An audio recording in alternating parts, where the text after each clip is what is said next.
요즘 캐나다로 이민 갔다가 살기가 어려워서 한국으로 다시 역이민하는 분들이 많죠. 그분들 얘기를 들어보면 캐나다에서 사는 게 힘든 이유가 여러 가지지만 그중에서도 집값이 너무 비싸다. 그래서 집을 렌트하려고 해도 월세도 너무 비싸다. 라는 얘기를 자주 해요. 토론토나 밴쿠버 이런 곳은 월세가 한국 돈으로 300만 원 정도 하고 너무 높은 월세가 부담돼서 룸 렌트를 하면 그러니까 이제 아파트 한 가구 전체를 렌트하는 게 아니라 방 하나만 렌트를 하면 룸 렌트 월세가 140만 원 정도래요. 수도요금, 전기요금 이런 거는 또 별도고. 이러니까 소득 중 상당액이 월세로 나가게 되고 또 물가도 비싸서 거의 돈을 모을 수가 없는 상황이에요. 그래서 토론토나 밴쿠버보다 더 북쪽에 있는 춥고 인구도 적은 지역으로 이사 가는 사람들도 꽤 되는 것 같은데, 거기는 집값이 싼 대신에 겨울이 길고 춥고 해도 아주 짧죠. 어, 이런 캐나다의 현실을 얘기하는 토론토 변호사 조재현 채널의 영상을 댓글에 링크 걸어 놓을 테니까 관심 있는 분들은 한번 가셔서 보세요. 캐나다만 이런 게 아니라 미국은 특히 이제 민주당이 집권한 리버럴주, 뭐 뉴욕 같은데 이런 데는 캐나다보다 더해요. 이 영상은 세계는 요지경이란 채널에 올라온 한국 사람들이 연봉 1억 받는다고 미국 이민 오면 큰일 나는 이유라는 제목의 영상인데, 이 영상에서 나오는 사람은 뉴욕에 사는 분인데 연봉이 1억 6천 정도라고 해요. 그런데 그 중에서 6천만 원이 세금이라서 실수령액이 1억 정도인데 살고 있는 뉴욕의 원룸 월세가 450만 원이에요. 아파트도 아니고 방 한 칸 원룸이. 그러니까 한 달에 450만 원이니까 12개월 하면 5,400만 원이죠. 5,400만 원이 원룸 월세로 나가는 건데 세금 떼고 남은 돈이 1억이니까 그 1억에서 5,400만 원을 월세로 내고 나면 남는 돈은 4,600만 원이죠. 근데 뉴욕은 물가가 아주 비싸잖아요. 그러니까 세금이랑 월세 내고 남은 돈을 진짜 아끼지 않으면 거의 돈을 모을 수가 없는 구조인 거죠. 어. 물론 이제 외곽으로 나가거나 아니면은 아예 이제 그 미국 중부에 있는 인구가 적은 주로 가면 뭐 집값이나 월세가 그것보다는 훨씬 낮아지겠지만 그런 곳은 이제 일자리나 사교 생활의 기회 같은 게 이제 훨씬 적죠. 어. 그래서 미국이나 캐나다의 젊은 사람들은 대도시나 대도시 근교에서 사는 걸 선호하는데, 그러려면 상당한 돈을 대출받아 집을 사거나 아니면 월급 중 상당액을 월세로 내야 한다. 이런 게 지금 미국이나 캐나다의 현실이고, 15년 전, 20년 전만 해도, 뉴욕, 토론토 다 저 정도는 아니었어요. 그런데 왜 최근 들어서 집값이나 월세가 저렇게 미친 듯이 높아졌냐면 그들이 그렇게 만들었기 때문이에요. 어. 현재 블랙락은 1200억 달러 이상의 주거용 부동산을 보유한 미국 최대의 임대주예요. 블랙락의 투자회사인 인비테이션 홈즈는 미국 전역에 8만 채 이상의 단독주택을 소유하고 있고, 뱅가드도 투자회사인 아메리칸 홈즈 포 렌트를 통해 수만 채의 주택을 소유하고 있어요. 이런 회사들이 주택 시장에 진입할 때, 그들은 일반 개인처럼 주택을 매입하지 않아요. 그들은 현금으로 동네 전체를 대량으로 사들여요. 서브스택에 올라온 이 글에 따르면 미국 노스캐롤라이나주 샬럿에 사는 정비공 조는 조용한 교외에 있는 침실 3개짜리 집을 구매할 계획이었는데 자신이 제시할 수 있는 최고 금액인 27만 5천 달러를 제시했지만 판매자는 다른 구매자가 현금 30만 달러를 제시했다고 대답을 했다고 해요. 그 구매자는 인비테이션 홈즈였어요. 개인이 제시할 수 있는 가격보다 더 높은 가격으로 그것도 현금으로 일시불로 제시하고 구매하는 거죠.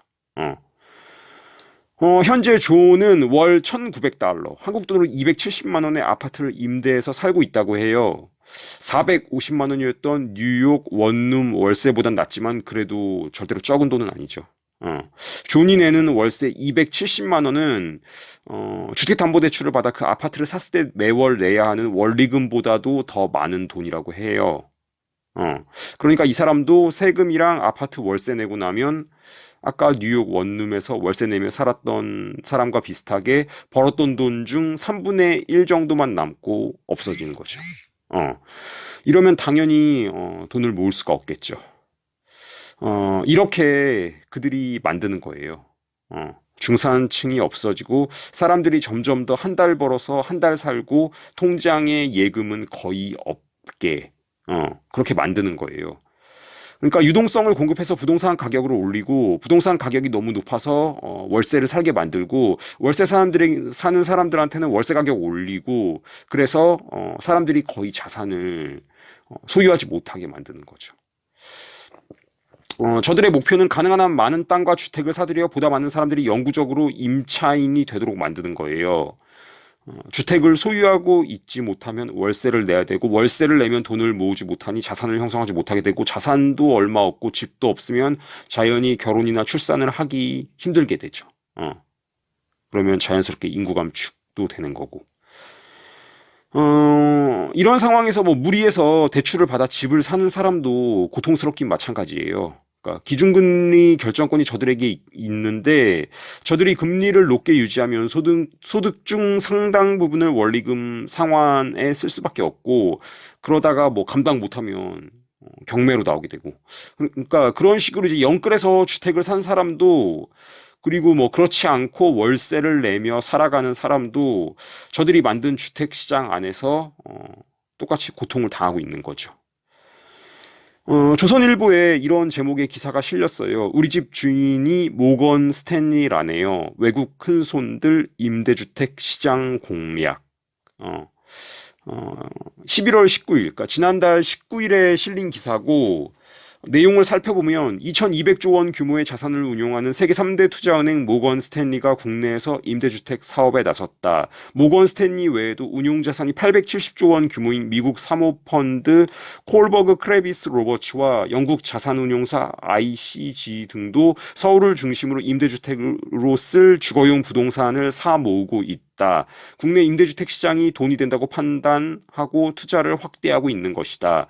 이달 말 입주를 앞두고 세입자를 모집 중인 서울 강동구 길동 원룸형 임대주택 지웰 홈스 라이프 강동의 집주인은 모건 스탠리다. 지난 7월 모건 스탠리가 국내 자산운용사 그래비티 자산운용과 함께 133억의 공매로 사들였다. 이후 임대주택 운영사 SL 플랫폼과 손잡고 임대주택으로 리모델링했다. 가구와 가전을 모두 갖추고 일반적인 원룸 건물에서 보기 어려운 입주자 전용 피트니스 시설과 입주자 휴식 공간도 있다. 임대주택 운영사는 월 임대료가 주변 시세보다 20만 원 정도 비싸지만 기업이 직접 소유 관리에 사기당할 우려가 없다는 장점 때문에 고소득 직장인을 중심으로 문의가 많다고 말했다. 부동산 업계에 따르면 모건 스탠리는 최근 서울 금천구 독산동 소재 195실 규모 오피스텔과 성북구 안암동의 60실 규모 오피스텔도 사들였다. 모건 스탠리는 이를 서울 도심 내 주거 트렌드를 반영한 임대주택으로 리모델링할 계획이다. 모건 스탠리가 현재까지 국내 임대주택에 투자한 금액은 700억 원 정도로 추산된다.